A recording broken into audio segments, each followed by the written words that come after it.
Good to get a win, especially on the road and in conference against an outstanding defense. I can't say enough how sound they are on defense and how hard Tennessee State played. But the game had to go like it did in order for us to win the game. We knew that. We talked about it all week. We said we can't beat ourselves. We got to beat the game. Now it wasn't perfect from that. We still had a silly personal foul on 3rd and 29, but.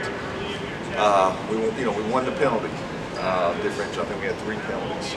Okay, so that was huge. That gave us a chance to stay on the field. Okay, not beat ourselves. All right. We won the turnover battle. I think it was 2-0. Okay, and the 2 we got, one we scored a touchdown, got points off of, and the other one was short field, and they scored a touchdown off of it. So 14 points from the defense scored one off of turnovers. We won the penalties. We were able to sustain some drives by running the football. We were going to struggle to drop back and throw the ball against them. I mean, heck, they still got 3 sacks off of 18, only 18 attempts. So, that was the deal. The defense was going to have to hold them under 20 points, so we couldn't continue to drop back because they do such a great job, rushing the passer and pressuring the quarterback. So, the guys played unselfish, played very physical, did a great job in the punting game. On 8 punts that we had, they were coming deep, keeping them backed up. They got an outstanding returner. We were able to keep them bottled up, kick off coverage and punt.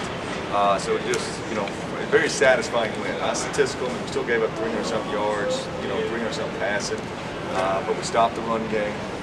And just, like I said, it didn't matter. That's, heck, we've had 400 yards offense against University of Kentucky, and that would be good. Okay, it's about scoring more points than your opponents. It was a great team win. So it's very satisfying. So we're able to get back this week and another conference opponent at home for homecoming, which is a big deal around here. So we were certainly excited about that. And they had a big win. They had a big win over Murray, played well. They're 180 degrees, in my opinion, what they were last year. Austin Peay is. Kirby's doing a great job with them, playing really hard on defense. You can see the belief starting to come. And big win for them this week. So I'm sure we're one of the teams they think that they mark on their schedule to be able to get a conference win against. So we'll have to get ready to play. They got his freshman quarterback starting the last 2 games. Have you seen any tape from him? Solid player.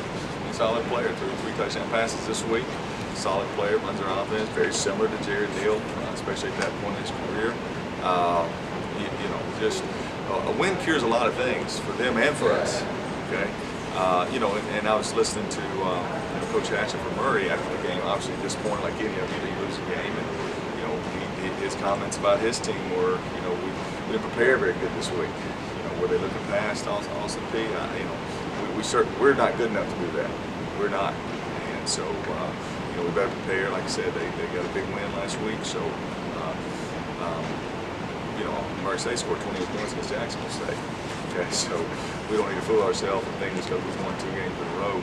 Heck, we hadn't scored any points. We won 17-10, 21-16. The defense scored 7 of those. So now, a little bit of that's by design because the defense is playing so well. All right, but we certainly ought to be hungry offensively, and then defensively, we played 2 good games. So can we put a 3rd one together is a challenge for our defense this week.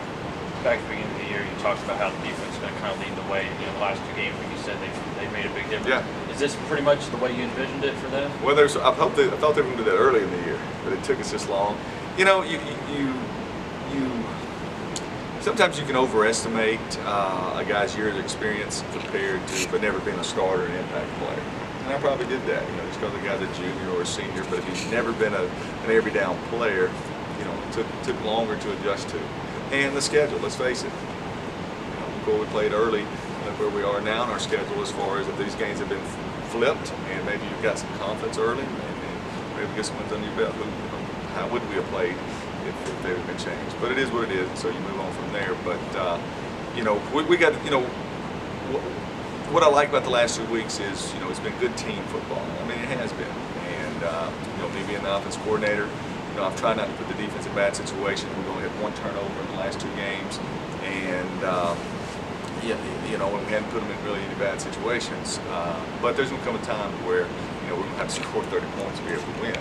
It's going to happen. So we got to we need to answer the bell this week.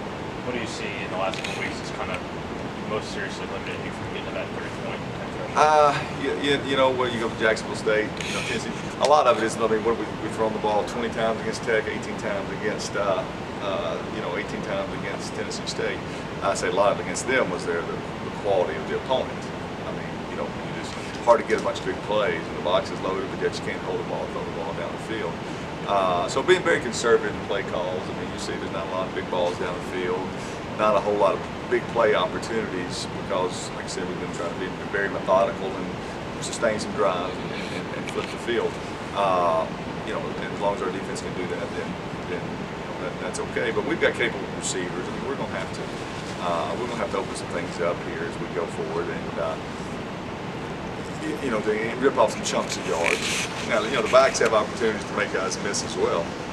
You know, when you're running against 6-man boxes, at some point you got to make that 7th man miss. And you know, and Najee did that this week. Good to see he had 10 carries for 60 yards and was able to, you know, put a 12-yard or 15-yard run. You know, we need some more of those. I was going to ask you about Najee. Can you just kind of describe the progress you've seen from him? You know, coming in as I guess a quarterback recruit, whatever, just sort of shifting him to that position. I mean, what you've seen from him. He's a natural offensive player. I mean, he needs the ball in his hand, and you know, we tried him as wide receiver. Wasn't a real natural fit. He's a natural guy with the ball in his hand, and you know, and he's trying to get better in his pass protection. You know, and we played against Tech. He didn't get to play, and as you go back and you know, you evaluate, we said, hey, we got to get him and Devin on the field more. So it was good to do that this week. We created the package, and they were both out there together, and they were able to touch the ball, and it helped us. I mean, I thought it gave us a little spark there, and probably between the two of them, they probably had about 85 yards total offense between the two of them. So you know, we got to continue to do more of that, find ways to get the ball. Those plays kind of the second level or whatever, make those guys in the secondary miss. You seen any progress there? Yeah, I mean, you know, Najee.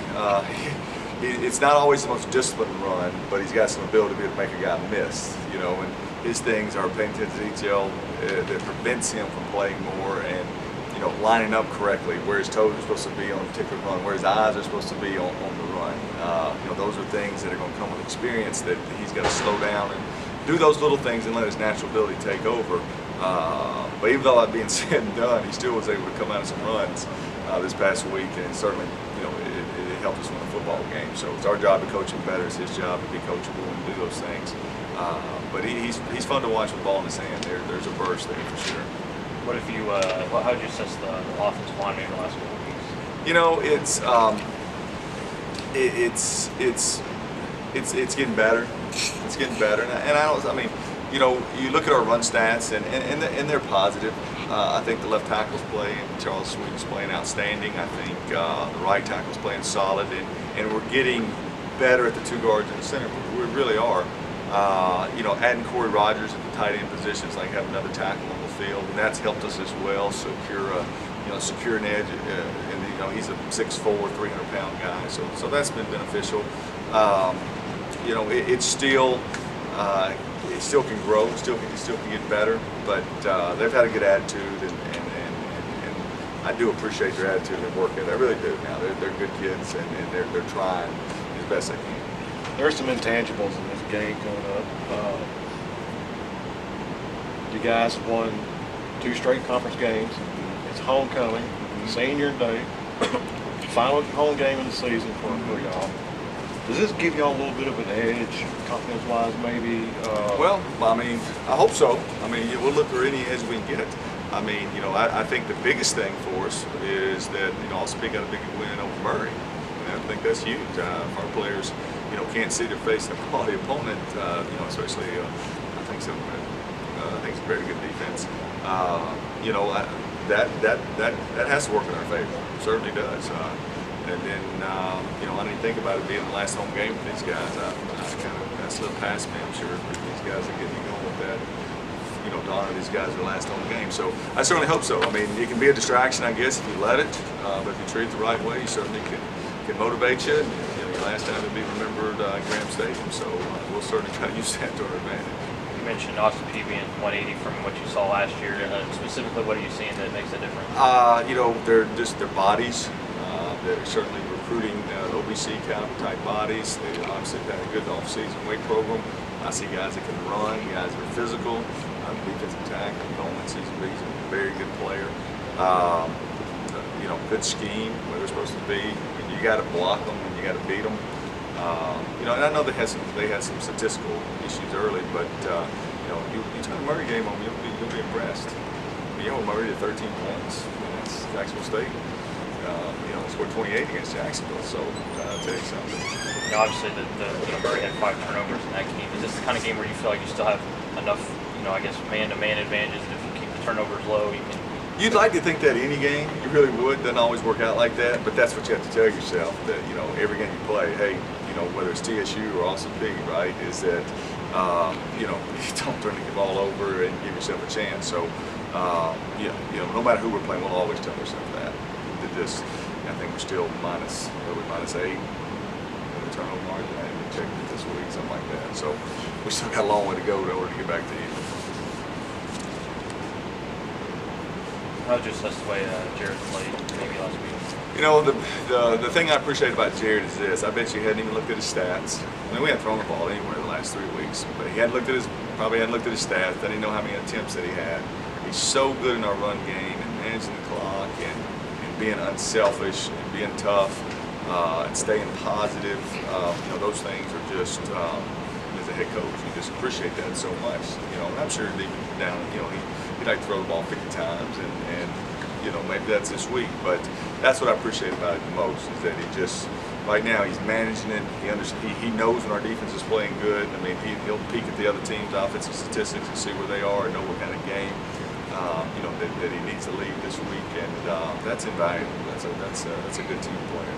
Is that something that he's kind of developed over this year? He's kind of always been like that, to be honest with you. He's just very unselfish and does whatever it takes to win. And he measures his success by, you know, early in the year he's leading the league in passing. You know, and now this last 3 weeks the game just dictated it. We hadn't thrown it that much. And he's the same guy. He still watches as much tape as always, and you know, I'm expecting anything different from him this week. Does the offensive line like the way the game's been going the last couple of weeks? You know, running the ball more than you know, I'm sure they do. I'm sure they like putting their hand in the ground and getting downhill. But I'm sure they probably tell you that, you know, hey, why don't you get a couple of those big posts and put up, you know, 28 points in the first half, and you know, we can grind it out in the second half. So I think we were all just starving for wins.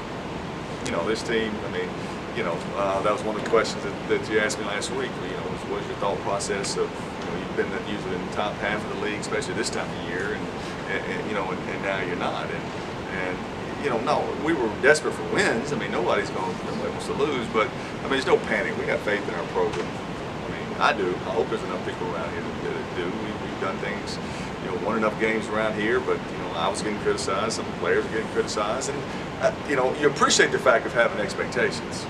You do. You know, you want expectations. I mean, we expect to go out there and win every game, but you know, you can't panic. You can't go and change everything. Now, you got to analyze what you're doing and find a way to do it better. All right, but ultimately, the philosophy, the mission statement, you know, your belief system has to kick in, and you got to trust that, and then things, you know, ball starts bouncing your way a little bit more. I think I'm good. Pretty good. Appreciate you guys. Thank y'all. Thanks, man.